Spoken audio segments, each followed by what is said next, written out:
Verse 28, at this point, the revelation ended. As for me, Daniel, my thoughts were greatly alarming me, and my face grew pale, but I kept the matter to myself. Now, I want you to see how the book of Revelation and the book of Daniel fit together like a hand in a glove. You can't understand the book of Revelation unless you understand the book of Daniel. That's why they really should be taught together. But you really can't understand the full implications of the book of Daniel without the book of Revelation. They just must have each other. So turn with me to Revelation chapter 13. You know, things like this are just impossible to be taught in a matter of a few minutes. So bear with me for just a little while, will you please? Sermonettes are for Christianettes. Chapter 13, verse 1. And he stood on the sand of the seashore, and I saw a beast coming up out of the sea, having 10 horns and 7 heads. And on his horns were 10 diadems, and on his heads were blasphemous names. So what's the sea a symbol of? The masses of people, the Gentile people. So this beast comes up out of the sea, which means he comes out of the masses of the Gentile people. And he has 10 horns and 7 heads. And on his horns were 10 diadems, and on his head were blasphemous names. The beast which I saw was like a leopard, and his feet were like those of a bear, his mouth like the mouth of a lion, and the dragon, who's the dragon? Satan. Revelation 12:9 very carefully shows that it is Satan. The dragon gave him his power, his throne, and great authority.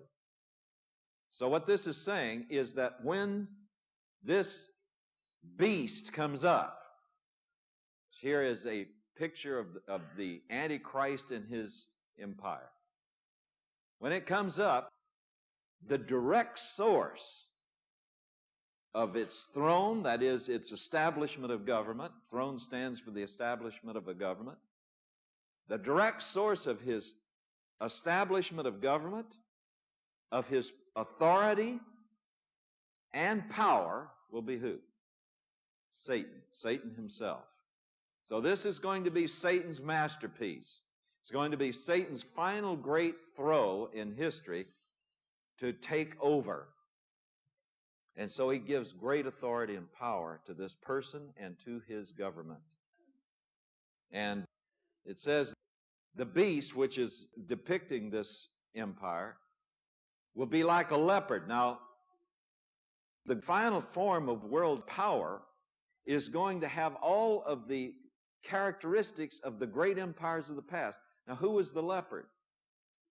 The Greek Macedonian. So it will have something of the speed and tremendous aggressiveness of the Greek Macedonian Empire. His feet will be like a bear. That was the Medo-Persian Empire. The bear was a picture of it. So it'll have some of the characteristics of the Medo-Persian Empire in it, in that it crushes with ruthless, clumsy power anything that stands in its way. It'll have the mouth of a lion. The lion was who? The Babylonian Empire. It was a picture of the Babylonian Empire in Daniel 7. So it will have something of that regal power also, but also the ferocity of a lion, king of the beasts. And so it says, and the dragon, Satan himself, gave him his power, his throne, and great authority. You know what the difference is between power and authority? Authority is delegated power. A policeman standing at a busy intersection with his whistle and a white glove. I watched this in Mexico City when I was there for the first time. I was aghast at how they'd go around these glorietas, as they call them, these circles. I called them the kamikaze circles. They'd go roaring around there in all kinds of vehicles. And they had a pedestal, at least they did when I was first in Mexico City in 1966. They had a pedestal out there, and they had this policeman standing out in the middle of the traffic. And I said, man, matadors don't have anything on that guy out there for bravery. He'd be standing out there with his whistle and a white glove. Boy, when he blew the whistle and he raised his hand, all of those cars stopped. Amazing. I mean, you'd think nothing would stop that mad chaos out there, and he would raise his hand and blow that whistle, and they would stop. You know why? He didn't have the personal power, physical power to do it, but he had authority. He had the power of the whole Mexican government behind it. Well, that's the difference between power and authority. Satan gives this person all his authority, which means he is able to unleash the whole power of Satan and his demons. But he also gives him power, and power means he gives him personal inner powers with which he can effect miracles. We'll see this. So this dude is going to be the ultimate New Ager. He is going to, he could go to that TV program and perform some supernatural things that they'd have to give him the $100,000 because they wouldn't be fake. They'd be real supernatural. You see, here's where a lot of people in the church get confused. They think if they see a miracle, that is a genuine act of supernatural power, it must be from God. Guess again. Satan is being progressively released from the divine restraint that God has had on him. And the Bible predicted that would happen shortly before the events that would lead to the coming of Christ back to the earth. And right now, Satan is giving power to his followers, those that are mixed up in the New Age, those that are mixed up in the occult. Many of them have genuine supernatural power. So I wouldn't be surprised if one would go up and claim the $100,000. They could do it. But this is going to be a time when this Antichrist will have those kinds of powers unrestrained, unchecked. And that's going to be the genius of his rule in his kingdom, because there will be absolutely supernatural powers.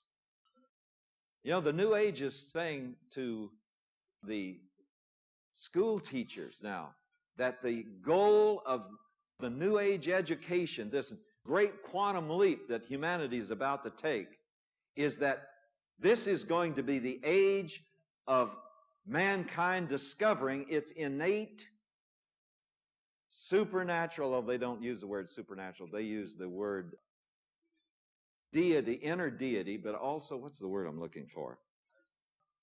No, I can't think of the word. But anyway, the display of, boy, mine's the first thing to go, isn't it? I'm trying to say inner prevenient. Yeah, that's it. It's along that line. It's on that line.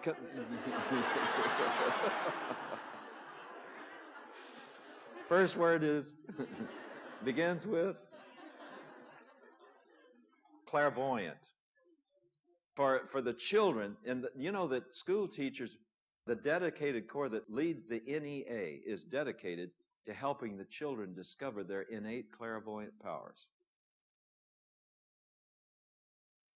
Verse 28, at this point, the revelation ended. As for me, Daniel, my thoughts were greatly alarming me, and my face grew pale, but I kept the matter to myself. Now, I want you to see how the book of Revelation and the book of Daniel fit together like a hand in a glove. You can't understand the book of Revelation unless you understand the book of Daniel. That's why they really should be taught together. But you really can't understand the full implications of the book of Daniel without the book of Revelation. They just must have each other. So turn with me to Revelation chapter 13. Things like this are just impossible to be taught in a matter of a few minutes. So bear with me for just a little while, will you please? Sermonettes are for Christianettes. Chapter 13, verse 1. And he stood on the sand of the seashore, and I saw a beast coming up out of the sea, having 10 horns and 7 heads. And on his horns were 10 diadems, and on his heads were blasphemous names. So what's the sea a symbol of? The masses of people. the Gentile people. So this